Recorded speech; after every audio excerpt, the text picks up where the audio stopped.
Hello అండి, బాగున్నారా? ఈరోజు నేను మా లంచ్కి అద్భుతమైన బెండకాయ పులుసు చేశాను. కొంతమంది బెండకాయ చారు అని కూడా అంటారు. నేనైతే ఇలాగే చేస్తానండి. చాలా రుచి బాగుంటుంది. మీరు కూడా ఒకసారి ట్రై చేయండి. దీనికి కావాల్సినవి బెండకాయలు, ఉల్లిపాయ, పచ్చిమిరపకాయలు, వెల్లుల్లి, కరివేపాకు, కొత్తిమీర, ఇంకా చిన్న నిమ్మకాయ సైజ్ అంతా చింతపండు. బెండకాయల్ని బాగా ముక్కలు చేసుకొని, చిన్నవి కాదండి, ఫ్రైలాగా కాదు, కొంచెం పెద్దగా కట్ చేసుకోవాలి.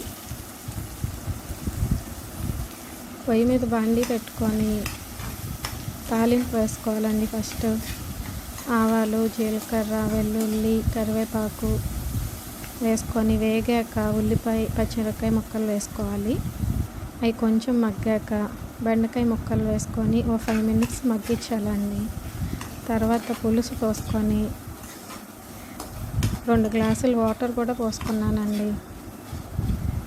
దాంట్లోనే కారం, కొత్తిమీర వేసుకొని బాగా బాయిల్ చేసుకోవాలి. పులుసు ఎంత మరిగితే అంత బాగుంటుందండి. నేను చేసే వెరైటీ చాలా ఆథెంటిక్గా ఉంటుందండి. తక్కువ ఇంగ్రీడియంట్స్తో సింపుల్గా ఈజీగా చేసుకోవచ్చు. వర్కింగ్ ఉమెన్స్ ఉంటారు, హస్బెండ్కి బాక్స్ కట్టి ఇవ్వాలి, ఫాస్ట్గా చేసేయాలి అనుకున్న వాళ్ళు, ఇంట్లో అన్ని రకాల మసాలాలు అవి ఇవి కావాలి అని లేదండి. చాలా సింపుల్గా ఉన్న దాంట్లో టేస్టీగా చేసుకోవచ్చు. బామ్మల నాటి కాలంలో కూడా ఇంతే సింపుల్గా చేసుకుంటారండి. అప్పుడు చాలా రుచిగా వచ్చేవి. ఇప్పట్లాగా మసాలాలు అవి ఇవి ఏమీ వేసేవాళ్ళు కాదు. అద్భుతమైన రుచితో వచ్చేవి. ఫ్రైలాగా కంటే ఇలా పులుసు చేసుకుంటే దాంట్లో పోషకాలన్నీ అక్కడే ఉంటాయండి. తక్కువ ఆయిల్తో ఎంతో రుచికరంగా చేసుకోవచ్చు. నేనైతే ఇలాగే లూజ్గా ఉంచేస్తానండి, సూపీగా. దీన్ని బెండకాయ చారు అని కూడా అంటారు చాలామంది.